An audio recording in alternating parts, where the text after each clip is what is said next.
It's a big-time showdown in Lincoln this weekend.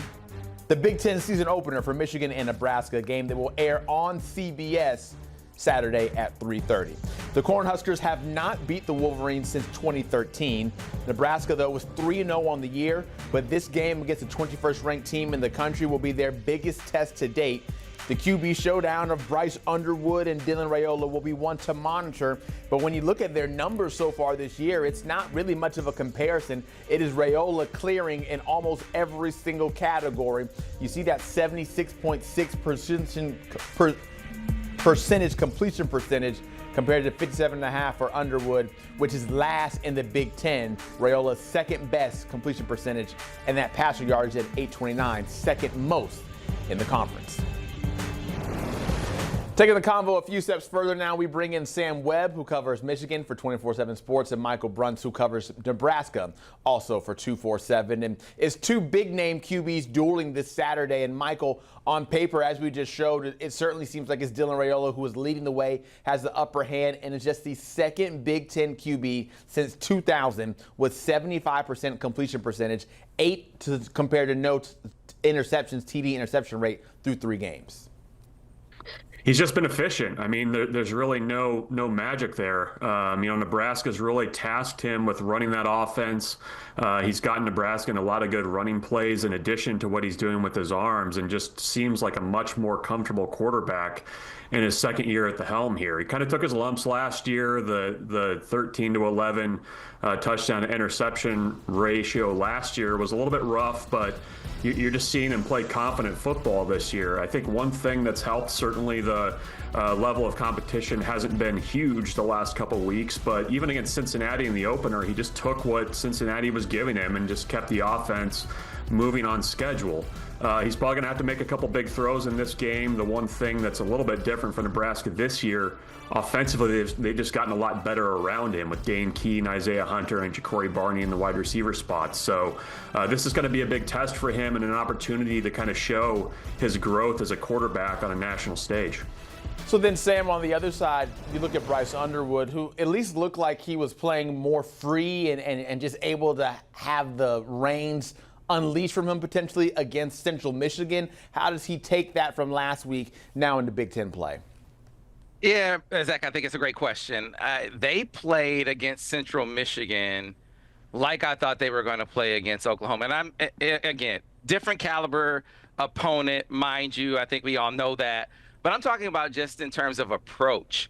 They didn't run Bryce Underwood against Oklahoma at all. And conversely, Oklahoma ran John Mateer 19 times. Michigan came out the next week, and it was like they had seen the blueprint. It's like, okay, we need to do that. And I think there's a realization that in order for them to realize maybe the potential of this offense, they need to lean on Bryce Underwood more. They need to put more on his plate.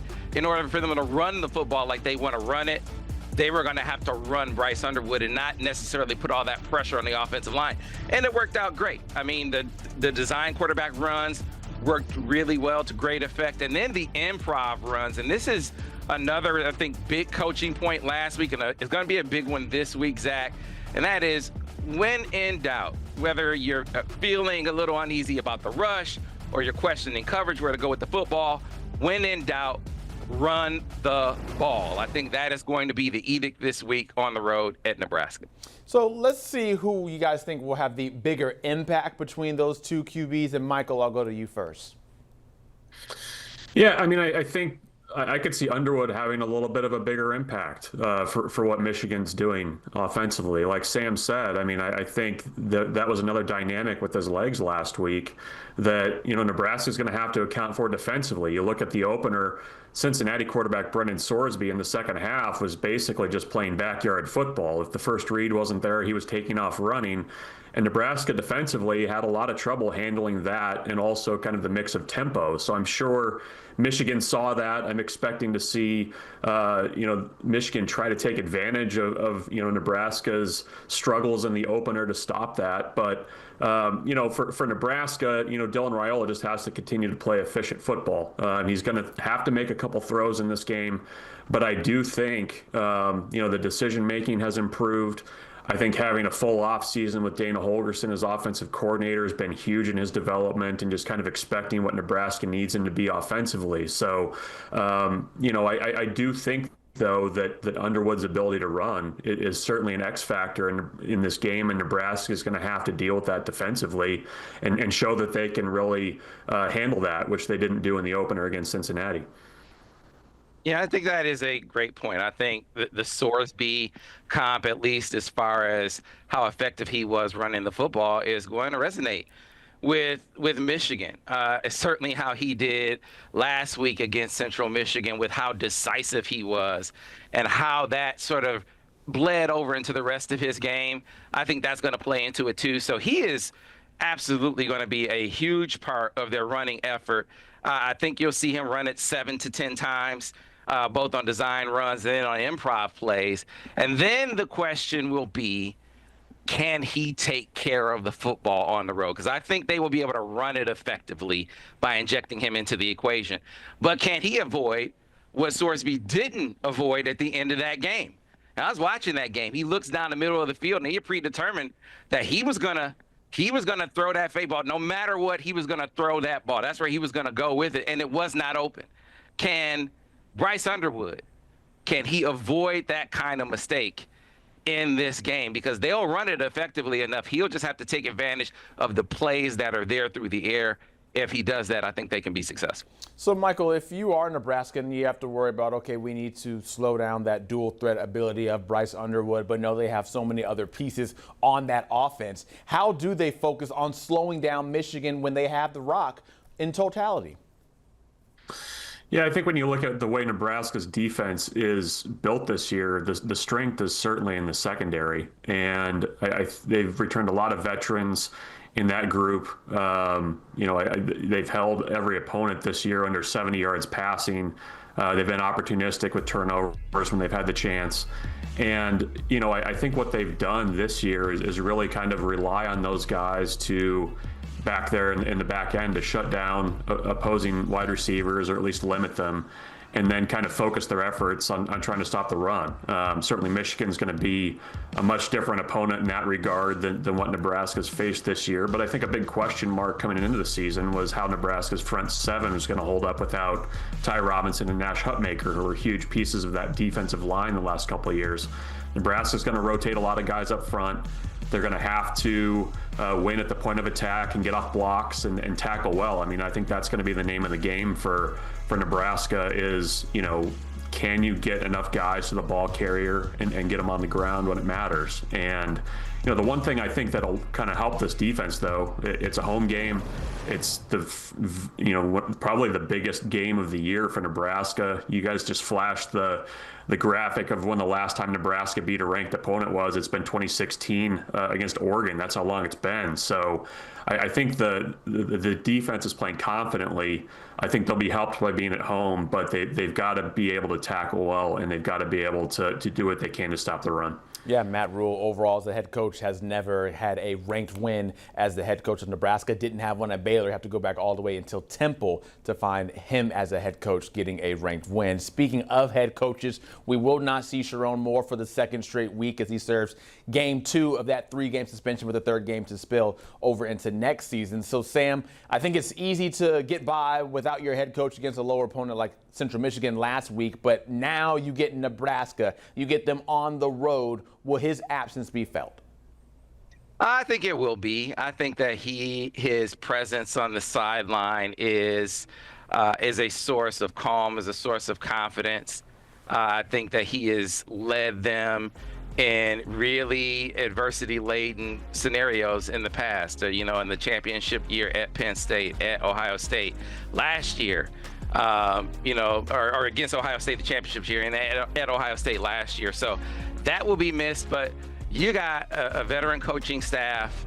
I think the experience at Oklahoma will help the players on this team that are young. So I think they'll be fine. And really, it's about Bryce. And so having been in that situation before, and I think being empowered to be a little more of himself and using more of his ability and talent to play more free, like you said, Zach, to run the football when in doubt. I think Those are the kind of things that'll mitigate pressure and mitigate the absence of his coach and allow him to just go out there and play football.